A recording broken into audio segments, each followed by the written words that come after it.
Comme toujours, Baruch Hashem, le cours est enregistré. Je voudrais évoquer avec vous, Bezrat Hashem.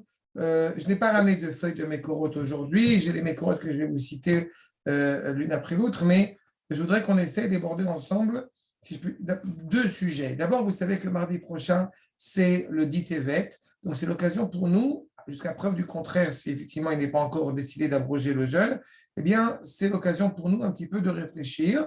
Pas d'un point de vue de la halakha. Je ne vais pas rentrer maintenant dans les problématiques de savoir effectivement est-ce qu'on peut boire, est-ce qu'on peut manger, si je suis enceinte, je ne suis pas bien, je suis malade, j'allaite. Je n'entre pas dans ces problématiques-là, mais si effectivement il y aura des questions, vous serez conviés à me les poser s'il y a besoin en privé et je tâcherai d'y répondre. Il y a juste un clal de manière générale, au moins ça je peux le dire dès maintenant, c'est que tout celui qui effectivement est malade, alors est pas tourminatsov. Ça c'est la base, mais il faut clairement être défini comme étant malade. Et ce qui m'importe surtout, c'est la valeur du jeûne, la valeur d'un jeûne en tant que tel, et surtout par rapport à nos enfants, comment est-ce qu'on les éduque. Ça, c'est la première partie de notre cours que je voudrais essayer d'aborder avec vous. Et en deuxième partie, eh bien, d'essayer de voir ensemble, de manière générale, aussi par rapport à un jeûne, mais par rapport à et puisque l'occasion s'y présente, puisque le dit Tevet, je rappelle, c'est dû à trois événements, c'est rattaché à trois, voire quatre événements importants, notamment le décès de Ezra, le début du blocus, n'est-ce pas, à Yerushalayim, puis la traduction, et enfin la Septante, et enfin la Shoah, le Kaddish Akrali. Donc c'est l'occasion pour nous aussi de réfléchir comment est-ce qu'on aborde eh bien, des sujets graves, des sujets dramatiques, que notre peuple traverse, savoir aussi à quel âge il est bon d'en parler ou pas, évoquer la Shoah, évoquer la mort, évoquer la maladie, toutes ces choses-là, encore une fois, que je vais essayer, Bezrat Hashem, de vous livrer de manière générale, et encore une fois, je répète, pas seulement pour nous, mais surtout pour nos enfants à partir d'un certain âge. Donc d'abord, au niveau des considérations ilchatiques concernant les enfants, concernant le jeûne. D'abord, nous dit la Mishnah Brura, notamment, que, en l'occurrence, à part Yom Kippour et Tisha B'Av qui sont un peu particuliers, mais de manière générale, nous dit la Mishnah Brura, eh bien, on n'a absolument aucune obligation à les élever, à les obliger à jeûner, même un petit garçon de 12 ans et une fille de 11 ans.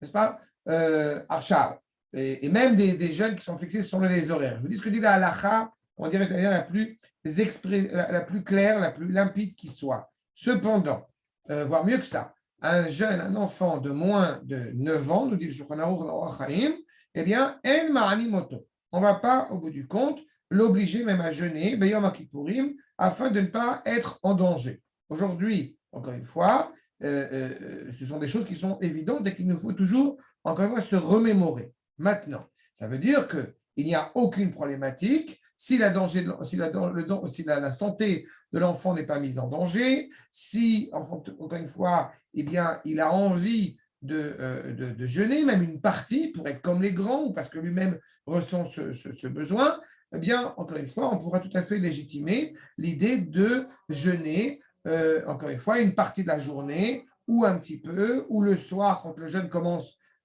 justement le soir, en ce qui concerne Yom Kippour évidemment, et Tisha B'Av, toute cette réalité-là. J'ajouterai que si effectivement il lui est permis donc de manger en ces jours de jeûne, tel quelqu'un qui est malade, pour donner bien sens à son corps, pareil, nous dit la Mishnah, ou encore d'autre part, il est évident que tout ça ne relève que les enfants qui ne sont pas encore à l'âge de la mitzvah, c'est-à-dire 12 ans pour les filles et 13 ans pour les garçons. Après ça, évidemment, il est fondamental de les obliger à jeûner. Mais il ne faut pas oublier, et je crois que sur ce point-là, ça nous touche tous, il ne faut pas oublier l'objectif du jeûne. L'objectif d'un jeûne n'est pas jeûner, n'est pas justement comme il est dit, c'est au bout du compte de créer une dissonance entre son corps et sa neshama. C'est l'essence même du jeûne. C'est-à-dire que l'objectif, c'est de se réveiller, c'est de faire teshuva, c'est de se réveiller, encore une fois, en vue de réparer telle ou telle erreur qui a pu être commise. Et c'est là, justement, où apparaît, au-delà des règles, évidemment, de halakha, c'est là où apparaît la problématique qui doit être soumise à l'enfant. C'est-à-dire qu'à partir du moment où, eh bien, effectivement, il pourra manger, cela n'est pas du tout envisageable qu'un enfant, aussi jeune soit-il, je ne parle pas du moment où il mange que du lait ou des petits pots, je ne parle pas d'un bébé, je parle de quelqu'un qui est déjà en train de construire, Baruch Hashem, moins en primaire, eh bien, il ne serait pas envisageable, même plus jeune, au GAN, il ne serait pas envisageable qu'en ces jours de jeûne, et là je vous dis mon ressenti sur ce propos, qu'un enfant mange un sac de bamba, bichlal, et encore plus à la synagogue.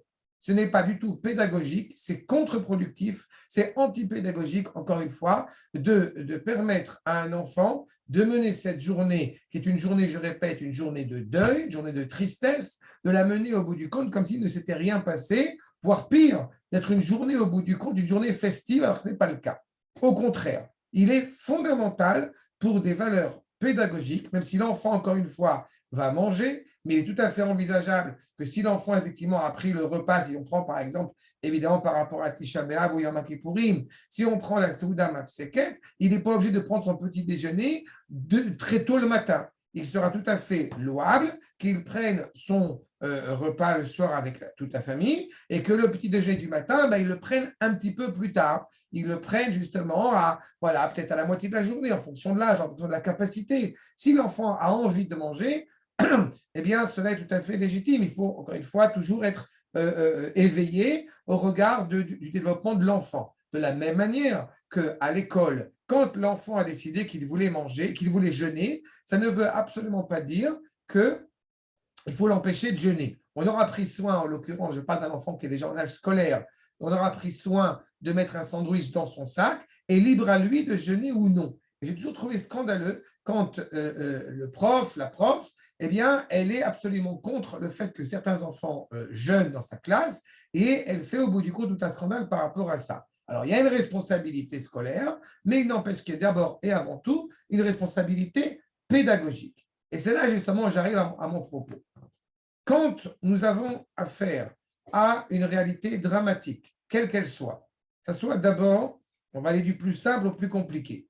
Quand, que Dieu préserve, que je vous souhaite longue vie, on a, il n'y a pas longtemps, il y a une histoire qui est peut-être pas très réjouissante.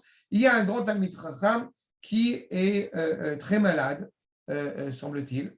Et évidemment, on prie pour sa réflexion les mains. Mais le fait c'est que quand on annonce eh bien, qu'il est malade, on prend soin, on a pris soin, et je ne partage pas du tout cette position, on a pris soin de dire il a peut-être la maladie.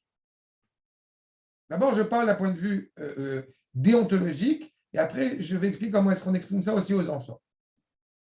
On a dit il a peut-être la maladie. Rabotai, il a un cancer, ce n'est pas un nom vulgaire. Là, allez-nous, c'est une maladie terrible, mais de dire il a la maladie, il y a un côté tragique dedans qui m'inconforte au plus haut point. Quand une personne, au bout du compte, a un cancer, on dit la personne, elle a un cancer. Et Bezrat Hashem, Akash Borou, il va aider, et à la Refoua Shlema, on n'a pas peur de dire certains mots. Je ne parle pas d'Afka du corona, parce que lui, c'est plus problématique. Pas parce que, encore une fois, c'est un virus, mais parce que j'ai reçu plusieurs fois par un certain nombre de grands Talmidei Chachamim, j'ai reçu l'idée qu'il fallait mieux dire le virus, il fallait mieux dire le Covid que de dire d'Afka, le nom que j'ai évoqué maintenant, parce que ça évoque aussi le Keter dans la Kabbalah, et ça, c'est plus problématique déjà. Comme il y a des mots, on sait que la Met, Samechmem, etc., que nos maîtres, les Mekoubalim, insistent sur le fait de ne pas les prononcer. Mais ça n'a rien à voir avec la problématique que j'évoque maintenant. Il y a une maladie qui est mise en évidence, on en parle sans aucun problème. Qu'en est-il? Ça change quoi qu'on dise le nom ou qu'on dise pas le nom? Ça change rien. Je trouve que Je parle pas par rapport à le virus en ce moment. Je parle par rapport au cancer ou quoi, alors. Je pense qu'il y a un problème à ne pas vouloir dire le cancer. Je pense que c'est volontairement qu'on va dire la maladie plutôt que le cancer. Et je pense qu'il y a un côté un petit peu comme si au bout du compte, on ne prononçait pas le nom de la maladie, alors ça avait un côté un peu justement de peur de prononcer ce mot. Il y a des années, on faisait comme ça parce qu'on sait que cette maladie est absolument dramatique et tragique. Mais je pense que ça perd, encore une fois, au contraire, ça accentue encore plus, je trouve, la crainte qu'on va avoir à l'égard de cette maladie. D'abord, d'un point de vue purement optimiste, il y a beaucoup de cancers aujourd'hui que, on arrive à traiter. s'ils sont pris à temps, etc. Et en plus, je trouve que, encore une fois, il y a un côté, je n'aime pas, de manière générale, et c'est vrai pour les adultes, et c'est d'autant plus vrai pour les enfants, ceux qui étudient avec moi depuis déjà quelques temps sur le rapport des couples et des jeunes parents, je n'aime pas le mensonge, en aucune manière. C'est-à-dire que je trouve que quand on va justement parler à un enfant, eh bien, on va essayer de trouver les mots justes, adaptés à ce que psychologiquement et physiologiquement il peut entendre, mais jamais, jamais de dire des mensonges. On ne dira pas au bout du compte, c'est marrant, pourquoi est-ce qu'aujourd'hui il y a quelqu'un qui. Shalom, top. Il y a quelqu'un qui participe au cours, mais qui est a priori qui est prêt à. Top. Je vais lui dire dans quelques minutes. En tous les cas, je n'aime pas le mensonge. Ça veut dire que je n'aime pas l'idée de dire à un enfant, au bout du compte, eh bien, tu es né dans les choux et dans les roses et la pépite et je ne sais pas quoi et la cigogne et je ne sais quoi d'autre. Il faut apprendre à appeler un chat un chat. Dans des choses qui sont réjouissantes, des choses qui sont positives, et aussi dans des choses qui le sont moins. Et en l'occurrence, quand on doit affronter la problématique de la maladie, la problématique de la mort, en l'occurrence, je vais juste par contre, Marc, Shalom, notre cours, ça ne me dérange pas que vous soyez présents, mais c'est un cours pour les jeunes couples. C'est pas grave, mais c'est un cours pour les couples. Si vous êtes donc, si vous voulez, c'est demain le cours. Demain, on a le cours. Mais comme vous voulez, quoi. C'est un cours pour les jeunes couples. Bon, ça va. En tous les cas, donc c'est vrai par rapport à la maladie. De la même manière que quand j'ai entendu, il n'y a pas si longtemps que ça, que quand on explique au bout du compte à son enfant que, eh bien, ton grand-père n'est pas mort, ton grand-père a fait un long voyage. Je trouve ça, au bout du compte, très problématique. Au contraire, je pense que même si l'enfant n'est pas capable de comprendre psychologiquement ce que signifie la mort, il n'empêche qu'on peut lui dire Pépé est décédé. D'ailleurs, quand j'ai dit ça à mes enfants quand ils étaient tout petits, eh bien, au bout du compte, quand leurs grands-parents maternels sont décédés, moi j'ai eu ma fille qui m'a dit mais quand il aura fini de décéder, est-ce qu'il va revenir? On utilise un mot clair. D'abord parce qu'on est des Bnei Torah. Donc, à la question de ma fille, il est évident que le grand-père va revenir après avoir fini de décéder. Parce que je vous rappelle quand même qu'il y a Emouna Betriat Ametim. Ça, c'est la première chose. Et ensuite, parce qu'encore une fois, il y a un langage cohérent et vrai vis-à-vis de ses enfants. Maintenant, il faut savoir aussi trouver les bons mots. D'accord? Ken, Youssef. Alors, je voulais savoir, c'est quoi la limite justement de cette insouciance qui doit rester chez les enfants? Ça veut dire, la Tmimout, au final, elle est important qu'ils grandissent avec ça, qu'ils aient une idée que ce monde, c'est un monde magnifique, que c'est à quel jour qu'il a créé, qu'il n'y a rien de mal, en tout cas jusqu'à un certain âge. Mais elle est où la limite où, justement, dans ce choix comme ça, on va plutôt choisir là de dire les choses clairement, mais dans un autre cas, on va plutôt dire les choses de façon un peu plus contournée, quoi. Je ne suis pas du tout pour dire les choses de manière contournée. Maintenant, je vais te dire un truc, parce que quand tu dis justement, il n'y a rien de mal, n'oublie pas qu'un enfant, assez vite, il entend parler du Sefer Shemot, notamment. Il entend parler de Lavan, il entend parler de Esav. Ça veut dire qu'on entend des choses qui sont problématiques, mais avec une conviction dès le départ, c'est un autre sujet que j'ai évoqué sur les histoires, pourquoi c'était un problème, le petit chaperon rouge et toutes leurs bêtises, pourquoi c'était un problème. Parce que d'abord et avant tout, on part du postulat que le monde est bon, que le monde est choyé, que le monde est choisi et voulu par Akadosh Baruch Hu, et que quand il y a, au bout du compte, eh bien, des gens qui sont mauvais, et qui, en tout cas, des gens, des forces qui sont mauvaises, et qui veulent absolument nous porter préjudice, eh bien, on enseigne à son enfant combien on est convaincu qu'Akadosh Baruch Hu va leur donner leur trécha de leur mère. Et ça, c'est depuis l'âge de 0 ans. Petite parenthèse, si j'ai évoqué ça, je disais très rapidement, de manière générale, Am Israël, Kol Amer Tzadikim. Ça veut dire aussi que ton peuple, eh bien, c'est des Tzadikim, et que les Goïm, c'est des Rechaïm. Un enfant, quand il grandit, dès son plus jeune âge, il doit savoir le blanc et le noir. Le gris, il apprendra plus tard. Il ne connaît pas encore Michael Jackson. D'abord, le blanc et le noir. Blanc, Am Israël Tzadikim. Noir, les Goïm, c'est des Rechaïm. Après, on leur apprendra que c'est plus compliqué que ça. Mais non, je n'ai pas du tout envie à cause que mon fils il joue au football avec Mahmoud. Marchemo Vézicho et toute sa descendance. Aval, et ça, c'est fondamental. Et donc, quand il y a une réalité, encore une fois, quand on est en train de se demander, est-ce que, justement, puisqu'on affronte cette problématique de la mort, il faut savoir comment est-ce qu'on l'affronte. Il faut savoir la tristesse que cela aussi nous engage. Quand au bout du compte, maintenant, je vais te répondre à un autre truc. Il y a des choses internes qu'on n'a pas montrées à nos enfants. On leur a montré, mais beaucoup plus tard. Le démantèlement du Gush Katif, n'est-ce pas? Mes enfants ne l'ont pas su. Mes enfants et quand on a dû commencer à leur expliquer, alors on leur a dit que malheureusement, les Juifs ont été mal conseillés par des goïms. Progressivement d'amener. Mais des images du Gush Katif, moi-même, je ne peux pas les voir. Et je pense cependant que quand justement on est contrarié et qu'on a des images qui sont fortes, qui sont dures, alors eh bien, il ne faut pas hésiter justement à pleurer. Justement. Pourquoi le Gush Katif, vous avez dit d'une autre façon, c'est parce que c'était des Juifs qui ont… C'est d'abord et avant tout parce qu'il y a des Juifs. Parce qu'il y a des Juifs dans l'histoire et que je veux essayer, encore une fois, dans cette cohérence, de que mes enfants grandissent avec une idée qu'il y a des Juifs pourris. Il y a une idée aussi pédagogique derrière. De la même manière, entre parenthèses, et jusqu'à aujourd'hui, que quand j'ai une critique à faire sur certains rabbinim, je parle avec le Rav du Garin de Hako, et que j'ai des critiques à faire sur certains rabbinim qui se comportent de manière un petit peu étrange, je dis à mon fils, avance. Je ne veux pas qu'il entende une critique sur les rabbinim. Et avant, je trouvais un prétexte, maintenant il a compris. Quand il rentre à la maison et qu'il sait que je parle avec le Rav de certaines choses, et il dit à ma femme, quand papa il m'a dit d'aller parce qu'il ne voulait pas que j'écoute certaines choses. Parce que là encore, c'est quelque chose de fondamental à Emunat Rachalim. C'est un autre sujet, mais c'est aussi fondamental. Il faut qu'un enfant ait grandi justement dans cette droiture. Mais justement, la droiture n'empêche pas l'existence de la mort. Ça sera beaucoup plus compliqué si au bout du compte, on a inventé une histoire en espérant que ça passe. Parce que de dire au bout du compte que Pépé il est parti à un long voyage, c'est quelque chose qui est très problématique à mes yeux.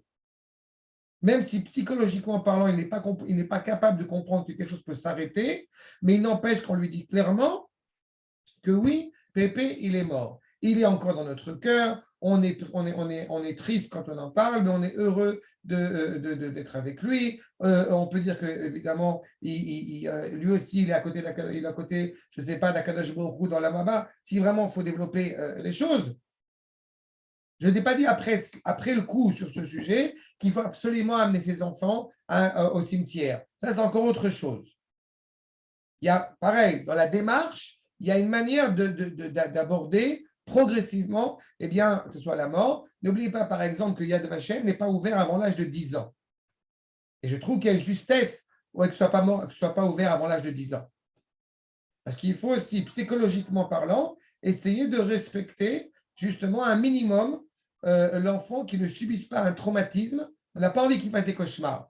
De la même manière que certains midrashim, quand on explique ce qui s'est passé en Égypte, que Baruch Hashem, Hitler a un bon concurrent dans le pharaon, et il n'empêche qu'on ne va pas forcément raconter à ses enfants tous les détails des enfants qui ont été dans le foin et qui ont été, etc., martyrisés et tués par ces Afro-Égyptiens. Par contre, oui, on peut lui dire que les Égyptiens sont des pourris. Et qu'Akadosh Baruch Hu, Baruch Hashem, il va leur donner. Il leur a donné, il va continuer à leur donner. Mais pleurer, encore une fois, quand on a des soldats qui sont morts, quand on a des combattants, nous dit dans Masechet Shabbat, vous retrouvez dans Enaya, il y a tout un enseignement là-dessus, dans Masechet Shabbat, Kufhei Amud Bet, Kol Amorid Dmaot Aladam Kasher, Akadosh Baruch Hu Sofran Umanichan Bebet Genazar. Donc oui, et pour un jeune d'autant plus, pour reprendre ce que j'ai dit tout à l'heure, quand on a affaire au bout du compte à un jeune, eh bien le fait qu'on se souvienne, le fait qu'on essaye d'évoquer des événements dramatiques qui ont marqué notre peuple est pédagogiquement fondamental que l'enfant, dès le plus jeune âge, eh bien, il soit animé par cela, il soit animé par ce manque. Il nous voit attristés pour ces choses qui, encore une fois, ont de la valeur. C'est la meilleure des éducations qui peuvent exister. Ken, Jérémy. Moi, ce que je voulais vous poser, ça revient enfin, sur la partie des enfants, sur comment expliquer les choses profondes. Je vous prends deux exemples. Par exemple, là, pour tout ça, etc., tout ce qui est Amor, Triatamétim, etc., les enfants, c'est facile d'en parler avec eux parce qu'ils comprennent bien, etc. Mais d'un autre côté, est-ce qu'il n'y a pas un danger? Comment faire pour l'éviter? D'inoculer dans leur plus tendre enfance des idées superficielles qui après seront dures à enlever. Par exemple, moi je vous prends mon exemple personnel. Quand j'étais petit, moi j'étais dans un monde régie en France, etc. Vous le savez, à Sartène et tout. Et ce qui se passe, c'est que quand moi je suis venu en Israël, j'ai eu une claque sur des dizaines de nos films par rapport à ça, justement, parce qu'on avait une vision très enfantaine de Triatamétine ou de plein d'autres choses. Et deuxièmement, pas forcément sur les choses difficiles, mais voilà, par exemple, la Shabbat, je voulais raconter l'histoire de Yosef à mon fils, je me suis rendu compte que j'étais incapable de lui raconter, parce que d'un côté, j'avais la facilité de lui raconter le chat, mais d'un autre côté, ça me faisait du mal à moi en tant que papa, parce qu'on connaît toute la profondeur de l'histoire, etc. Donc, ça me faisait dire que les frères, ils étaient jaloux, etc. Ça me mettait mal à l'aise. Donc, comment adapter à l'enfant sans qu'il y ait un trop grand fossé une fois qu'il va grandir, quoi. Bon. Alors d'abord, il y a deux choses. La première chose, quand on parle de la résurrection des morts et que l'on parle du fait que le grand-père va revenir, eh bien, on a, oui, une confiance au sens le plus simple du terme, c'est qu'à la fin des temps, oui, grand-père va revenir. Et quand on parle de la résurrection des morts, il y a différents niveaux de la résurrection des morts. Mais le niveau, évidemment, auquel on aspire quand on parle de, justement, après 120 ans, c'est le niveau du retour mamash. D'accord? J'ai fait 3 ou 4 cours sur la résurrection des morts et j'évoque aussi cette réalité-là. C'est ce que le Ramchal nous rappelle notamment. Donc, ce n'est pas un mensonge et ce n'est pas superficiel. Je ne dis pas qu'il n'y a que ça, mais ça aussi, ça existe. Ensuite, concernant, et ça c'est un sujet à part entière, mais concernant les questions difficiles dans le Tanakh, je permets de t'encourager avec le pouce bleu d'aller voir d'abord les cours que j'ai faits sur le YouTube, sur ma chaîne, sur Yosef et ses frères, sur Yehuda et Tamar, etc., avec le pouce bleu, et après on en parle. Mais de manière générale, je peux te dire au moins un mot là-dessus. C'est-à-dire que quand on va parler au bout du compte des personnalités importantes dans le Tanakh, en l'occurrence les fils de Yaakov, on doit en parler avec beaucoup de respect, beaucoup d'admiration. Et effectivement, on ne comprend pas pourquoi ils sont arrivés à ça.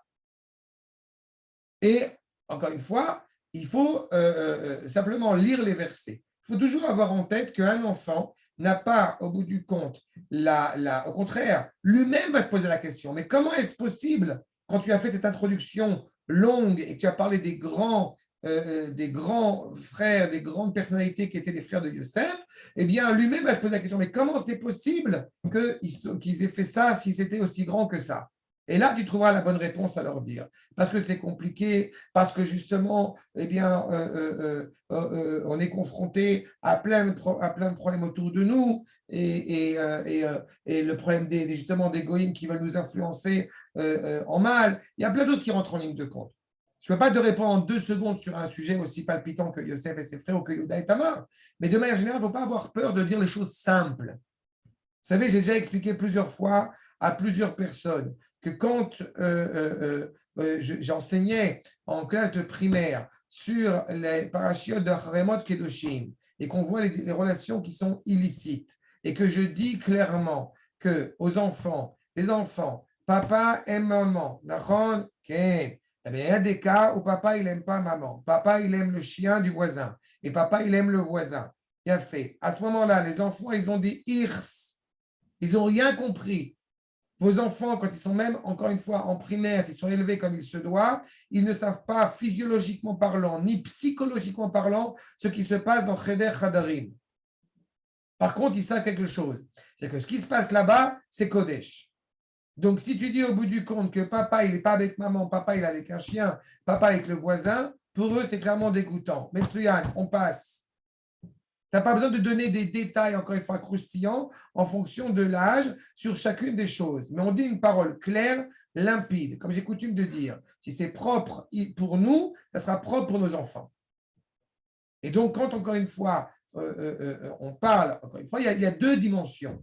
Il y a une dimension qui relève de l'explication et une dimension qui relève du visuel. Et toute la problématique, encore une fois, c'est le visuel. Parce que d'une certaine manière, le visuel va orienter l'imagination.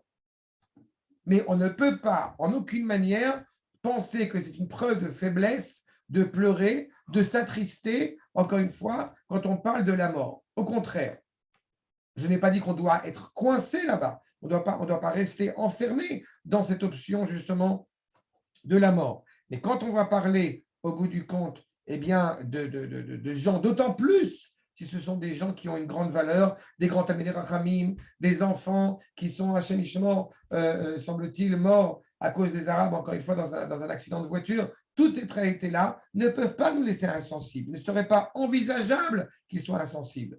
Mais de la manière générale, on est de la même manière, je vous dis honnêtement, que quand on entend qu'un Arabe eh bien, est mort, eh bien, nous sommes profondément réjouis à la maison.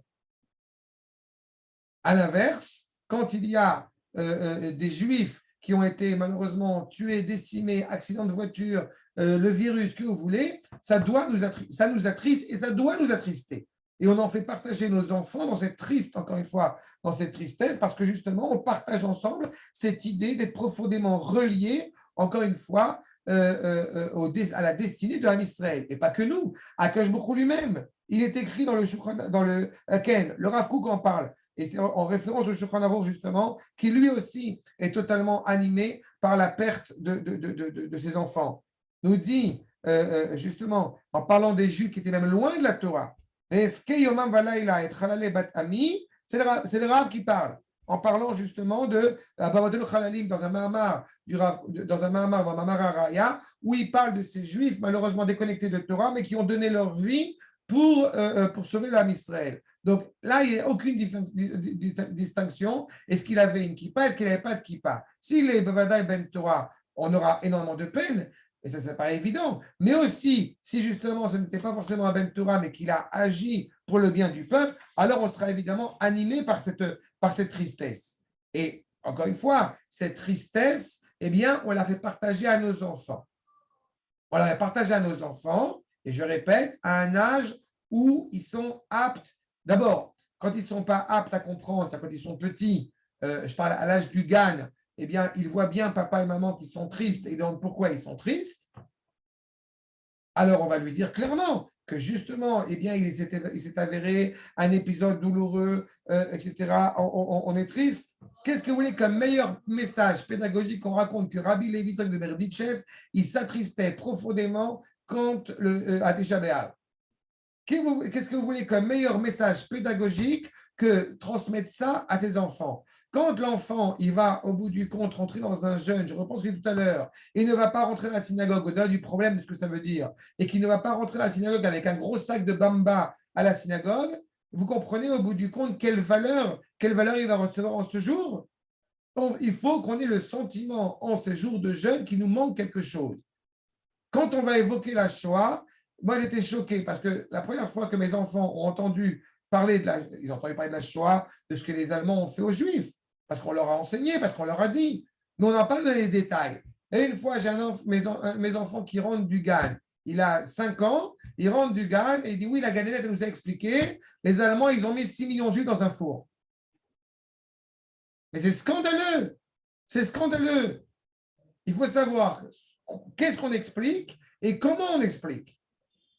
Il faut savoir qu'on ne dit pas de mensonges à ses enfants, on parle de la tristesse, on parle de ses héros. Il est d'autant plus intéressant et important en ce jour du Ditevet de parler, oui, de ces enfants qui pas qui se sont battus, mais qui ont résisté, qui ont dans les situations dans lesquelles ils étaient.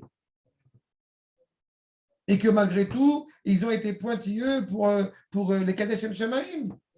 Si vous avez l'occasion d'entendre le dernier céder du ghetto de Varsovie, une chanson qui a été mise en musique, si vous avez l'occasion d'écouter ça, j'ai les larmes qui me montent à chaque fois que j'entends cette chanson. C'est un enfant qui demande à son père, est-ce qu'il y aura un autre Moïchele pour, au bout du compte, chanter Manishtana l'année prochaine?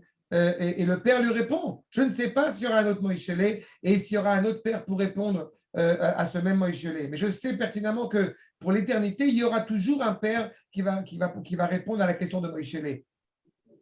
Donc, dans cette tristesse, Youssef, je te connais une seconde, dans cette tristesse qui doit être claire, on doit avoir aussi un soupçon d'éternité qui est attaché à cette tristesse. Ken Youssef. Je voulais juste dire, pourquoi on ne pourrait pas simplement dire que, enfin, garder l'image de que comment dire, que le bien triomphe toujours sur le mal. Ok, c'est vrai que c'est une phrase assez classique, bateau, mais au final, on sait que même ce sera à la fin des temps, c'est ce qui va se passer. On le garder avec cette idée-là. Et je sais pas, par exemple, vous avez parlé de Chas de Shalom, un attentat ou quelque chose en Israël sur des maisons juives, Chas de Shalom. Et c'est compliqué de dire comment. Ici, après, il commence à poser des questions. Comment Akadosh Baruch Hu, il laisse quelque chose comme ça. C'est compliqué maintenant de rentrer à discuter sur des sujets comme ça, alors qu'il n'est pas peut-être encore assez mature pour comprendre des réponses plus profondes. Donc, je ne sais pas. Peut-être. D'abord, je vais te dire quelque chose. Je vais te répondre quelque chose. Cette question-là que tu poses, sache-le, un enfant ne la pose pas. Je parle par expérience de père, un enfant ne la pose pas. Un adulte la pose. Un enfant ne la pose pas. En tout cas, mes enfants ne l'ont jamais posée. Parce que justement, l'enseignement vis-à-vis d'Akadosh Baruch Hu ne remet absolument pas en cause la responsabilité que nous-mêmes on a. Et cette responsabilité, encore une fois, eh bien, nous incombe. On n'est pas en train de demander pourquoi il y a eu tel événement. On va faire l'inverse. C'est pour ça que je dis que d'un côté, il y a cette tristesse, d'un côté, on se rappelle du Khorban, on se rappelle de la misère, on se rappelle de ce que, justement, que nous, on doit se rappeler. Combien on doit se recueillir, être attristé, pas seulement par cet attentat, mais par le respect, par l'honneur d'Israël, par la profanation du nom d'Akadosh Baruch Hu qui a été ici mis en place par ces goïms. Mais à côté de ça, eh bien, au contraire, ces larmes auront de la valeur, elles vont redonner du mérite à Israël, mais à côté de ça, eh bien, on va se préoccuper de lire les Teilim ensemble. Bien, on va lire les Teilim, Basrat Hashem, pour que, eh bien, les autres, ceux qui sont blessés, ils vont avoir la refoua shlema. Bien, on va demander à Akadosh Baruch Hu la refoua. Il ne faut pas que cette tristesse, elle nous contrôle. Mais il ne faut pas, au bout du compte, eh bien, l'annihiler pour surtout rester dans un esprit, encore une fois, bisounours. La Torah, ce n'est pas bisounours. Tu ne peux pas, au bout du compte, enlever notamment le Sefer Shemot, et pas que, mais tu ne peux pas enlever, au bout du compte, le Sefer Shemot de l'histoire. Tu ne peux pas enlever tous les Midrashim. Tu ne peux pas enlever, au bout du compte, Avram qui rentre dans le feu. Tu ne peux pas enlever Terah, tu ne peux pas enlever Nimrod, tu ne peux pas enlever la tour de Babel, tu ne peux pas enlever le déluge. Tu ne peux pas enlever et annihiler tous ces drames humains qui ont traversé l'histoire. Par contre, tu viens toujours, quand il concerne le Ham Israël, tu viens toujours justement en mode que malgré ces douleurs, malgré ces difficultés, alors, eh bien, on a confiance que Akadosh Baruch Hu va nous venger, que Akadosh Baruch Hu va montrer toute sa force et toute sa miséricorde à notre égard et toute sa force à leur égard. Tu construis un enfant comme un adulte, mais un enfant, il ne vit pas sur un autre monde. Au contraire, il vit dans un monde profondément concret, avec des difficultés, avec une conscience que les goïms ne sont pas gentils. Depuis son plus jeune âge, tu lui as dit clairement que si jamais il y a quelqu'un qui te fait quelque chose, qui te touche, qui te touche et qui te fait quelque chose qui n'est pas agréable, tout de suite, tu viens de le dire à papa ou à maman. Tu lui as dit, tu l'as prévenu, tu l'as anticipé, tout ça. Donc, c'est profondément important. Je ne souhaite pas, encore une fois, alors, comme je dis, quand on parle du déluge, que j'évoquais déjà à l'instant, alors tu parles des chayot théorotes et des chayot she'enena théorotes, n'est-ce pas? Mais il n'empêche que tu ne vas pas dire au bout du compte, il n'y a pas de behemoth meot, il n'y a pas de behemoth lo théorotes. Non. Un goy, c'est un goy. Donc, quand tu as des enfants, au bout du compte, tu sais, je vais te dire, et ma fille, quand elle était au GAN, ma femme, elle prend le bus, c'est-à-dire avec ma fille. Et comme elle sait que les cimetières, ils sont en dehors. Les cimetières, ils sont en dehors de la ville. Alors, elle a été surprise de voir le cimetière dans la ville d'Akko. C'est-à-dire, et elle voit le cimetière. Elle dit, maman, ce n'est pas des juifs. Maintenant, on est dans un bus. Je n'étais pas dans le bus. Mais il y avait dans ce bus beaucoup de Ishmaélim. C'est-à-dire, et elle voit le cimetière. Elle dit, ce n'est pas des juifs. Non, c'est un cimetière arabe. Et il y a ma fille qui dit, Baruch Hashem, Ken Yerbus Machot. D'accord? Alors, c'est-à-dire, après, mes enfants, ils ont parfois des petites phrases comme ça, qu'il faut peut-être qu'ils fassent gaffe où est-ce qu'ils les disent, où est-ce qu'ils les prononcent. C'est-à-dire, mais dans l'idée, il y a quelque chose de profondément pédagogique. Et ça, c'est fondamental. Il y a évidemment des gens qui, malheureusement, véhiculent le mal et véhiculent la souffrance et véhiculent tout ça. Et on n'a pas peur de le dire, on n'a pas peur, justement, de montrer que c'est juste. Et c'est pour ça que dans un comportement vis-à-vis du jeune, il serait dangereux de considérer, de transformer justement un jeune en quelque chose de profondément technique en oubliant derrière tout ce que cela implique. D'ailleurs, quand on va parler demain, je vais enregistrer un cours sur ce sujet, mais quand on va parler de Ezra à Sofer, le dit Tevet, c'est l'occasion de se renforcer aussi dans la Emunat Rachamim, dans combien on est triste justement d'avoir un grand Talmid Racham qui était important pour l'homme Israël qui est décédé. C'est l'occasion de parler justement de ceux qui croient, encore une fois, qu'on peut prendre la Torah comme ça et en faire ce qu'on veut, parce que c'est la Septante. Quand tu expliques au bout du compte à un enfant à un niveau le plus simple qui soit, qu'est-ce que c'est que le blocus? Tu vois mon petit, tu vois Yekiri, tu vois mon bichon. Quand on est bloqué au bout du compte dans la ville, alors effectivement, on va plus, tu peux plus aller à l'école. C'est un kiff alors. Oui, mais si jamais tu vas aller voir ton copain Réhouven qui est en dehors de la ville, tu ne peux pas aller le voir non plus. Et pas pendant une semaine, pas pendant 3 mois, pendant 3 ans. Cette idée, encore une fois, que tu peux rapprocher par rapport à des réalités parfois où ce n'était pas évident pour des enfants d'être confinés pendant des semaines et des semaines. C'est-à-dire que tu expliques dans un langage qui se veut le plus clair, le plus accessible aussi par un enfant, sans évoquer trop d'exemples et trop d'adjectifs qui seraient cruels et qui, encore une fois, ne feraient pas avancer l'établissement de l'enfant, sans en dire trop. Mais oui, tu dis les choses avec toujours, encore une fois, ce regard, pour justement citer ce que nous dit les Ramim, avec ce regard justement comme Aïnou Kecholmi. On sait la difficulté. Azorim Bedima, Berina Yiktsoru. On est dans une autre génération. On n'est pas dans une génération où la souffrance, encore une fois, on peut même la percevoir au sens propre du terme. On est quand même à une génération exceptionnelle. Donc, même ces larmes annoncent pour nous très bientôt l'accomplissement. Manavu al-arim raglim mevaser. N'est-ce pas? Quand on regarde combien sont belles, alors que l'annonciateur, encore une fois, de la délivrance, eh bien, est déjà là. On ne va pas se laisser, encore une fois, contrôler par la détresse, par la dépression, par cette souffrance de la délivrance. Mais on sait qu'elle existe. On sait qu'elle est présente. Depuis votre plus tendre enfance, on a appris la Gemara, on a appris la Mishnah, on a appris les histoires de nos Chachamim et les souffrances et les difficultés qu'ils avaient financières et de tout ordre, encore une fois, dans lesquelles ils ont vécu. Eh bien, on l'a expliqué. Mais on a expliqué cette souffrance avec toujours un regard optimiste vers l'avenir.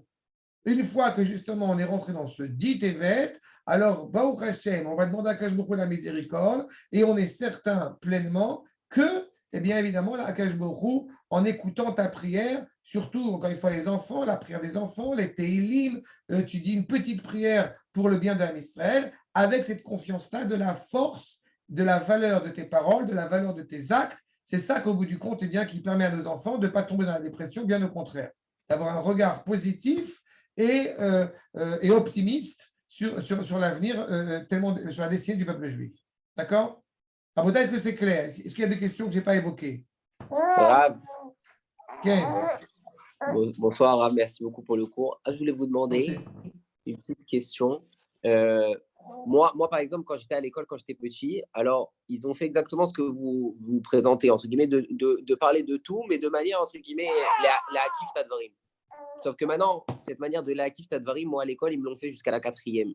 Donc, ma question, elle est, à quel moment on passe à l'étape suivante? À partir de quel âge l'enfant il est capable d'entendre les choses qui montent d'un niveau? Que la Torah ne reste pas, entre guillemets, des histoires Tu mignonnes. as tout à fait raison. Tu as tout à fait raison. Comme je parle à des jeunes couples et à des jeunes parents, donc tu comprends que j'ai parlé dans cette direction-là. Mais tu comprends qu'au fur et à mesure, mes enfants, depuis, ils ont vu le Gush Katif, ils ont vu Saint-Jima, ils ont entendu. J'ai ma fille de 15 ans qui est allée essayer d'empêcher, ce qui était malheureusement, évidemment, presque inévitable, mais le démantèlement de Netivavot dans le Gush. Il y a une participation active, encore une fois, plus nos enfants y grandissent. Je pense encore une fois qu'à chaque stade, de la manière que psychologiquement, tu vas dire à un enfant, papa, comment on fait les bébés? Tu vas répondre à Kadosh Baruch Hu, papa et maman, et puis les enfants vont grandir un peu plus et tu vas dire un peu plus de détails, etc., etc. Là, je pense que c'est très aléatoire en fonction de l'âge de l'enfant et en fonction de l'âge, pas seulement, je répète, physiologique, mais de l'âge psychologique. C'est-à-dire que plus l'enfant commence à devenir, à mûrir, plus tu peux justement délivrer un certain nombre de messages supplémentaires, parce qu'ils sont capables aussi d'entendre. Et je pense qu'encore une fois, c'est ce que je disais en introduction à mon propos, le fait que Yad Vashem ne soit pas ouvert avant l'âge de 10 ans, je pense que c'est un très bon exemple. Il est évident que j'ai envie d'emmener mes enfants à Yad Vashem, mais c'est un voyage qui est très compliqué, parce qu'il faut savoir comment on le fait, il faut savoir se préparer à y aller, et ce n'est pas un voyage qui se fait, encore une fois, je ne parle même pas de la Pologne, mais si ma fille doit partir en Pologne l'année prochaine ou non, c'est un sujet à part entière, et beaucoup de Chachamim s'y opposent d'ailleurs, qu'on envoie des adolescents en Pologne. En tous les cas, le fait est, c'est qu'effectivement, elle a 15 ans. Mais je suis contre le mensonge, mais je suis pour la vérité, comme on dit, crescendo. Je suis pour, au bout du compte, que plus l'enfant est grandi et est mûri, plus on est capable de lui livrer certaines couches. Et c'est ça l'avantage de la Torah aussi. C'est que tu vas étudier le Midrash quand tu es petit, tu vas étudier maintenant avec un autre regard, avec un regard plus approfondi. Et c'est ça qui doit être important. Mais en aucune manière lui raconter des mensonges. Ce qui serait beaucoup plus grave parce que les parents sont l'image de la vérité. Les parents doivent être l'image de la justesse dans leur comportement, dans leurs paroles, dans leur dignité. Donc, par conséquent, si on fait quelque chose de pas bien et ne pas oser dire à ses enfants « je me suis trompé », je trouve ça scandaleux. On doit être capable, au bout du compte, l'enfant, surtout un enfant, est une éponge. Donc, quand il voit ses parents tristes et qu'il voit, comme je disais tout à l'heure, les raisons justifiées pour lesquelles ses parents sont tristes, eh bien, c'est un grand message pédagogique. Quand on parle de la Shoah, on est attristé. Quand on parle de Ezra, on est attristé. Et on explique au fur et à mesure ce que les goïms ont été capables de faire. D'accord? J'espère que je t'ai répondu à la question, Eitan. Ouais, encore juste une question. Je voulais juste aussi dire, dans Pirkei Avot, Bassof, Rachamim, il laisse sous-entendre qu'un enfant, il va commencer à étudier la Mishnah déjà très tôt. Maintenant, Bassof, dans les Mishnayot, il y a tous les inyanim de Zav, de Touma Vetara, tout ça. Alors quoi, même ça, vous voulez dire comme quoi, ou peut-être qu'à l'époque, ils étaient plus matures, plus jeunes, je ne sais pas, mais est-ce que même ça, on doit présenter les choses de manière enfantine, quoi? Quand, au bout du compte, là aussi, je te réponds, mon fils, quand il a étudié Masechet Brachot et qu'il est arrivé au passage de Kéri, eh bien, il m'a demandé ce que c'est quoi. Je lui ai répondu, comment c'est en hébreu, alors vous transformez ça en français. Je lui ai dit clairement, si tu fais de l'endroit de la pudeur au moment où cela sera possible, eh bien, il y a une semence qui sort pour justement, Bezrat Hashem, amener des enfants. Clairement, chose simple. On ne rentre pas dans les détails. En hébreu, mais makom tsina, l'endroit de la pudeur, cet endroit qu'on doit protéger. Tu vois bien qu'au bout du compte, c'est un endroit qu'il faut protéger, puisque jamais tu le montres comme ça, il est ouvert tout le temps. Tu mets un coffre-fort il ne sera pas en pleine rue, sinon il va perdre de sa valeur. Et bien c'est pareil.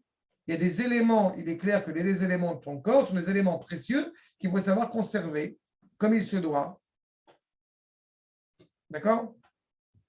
Ça donne aussi, voilà, cet exemple. Tout à fait. Rabotai, j'espère que c'est clair. Je vous souhaite, Bezrat Hashem, Tzom Mo'il, comme nous avons coutume de dire, la semaine prochaine, à moins que Bezrat Hashem, le jeûne soit abrogé. Peut-être, on ne sait jamais, si Bennett fait tchouva. mais en attendant, ce n'est pas prévu. Donc, passez une bonne semaine. Bezrat Hashem, Shavua Tov. Et on se revoit dans 15 jours. Bezrat Hashem. Shavua Tov. Merci beaucoup. Ciao à toi.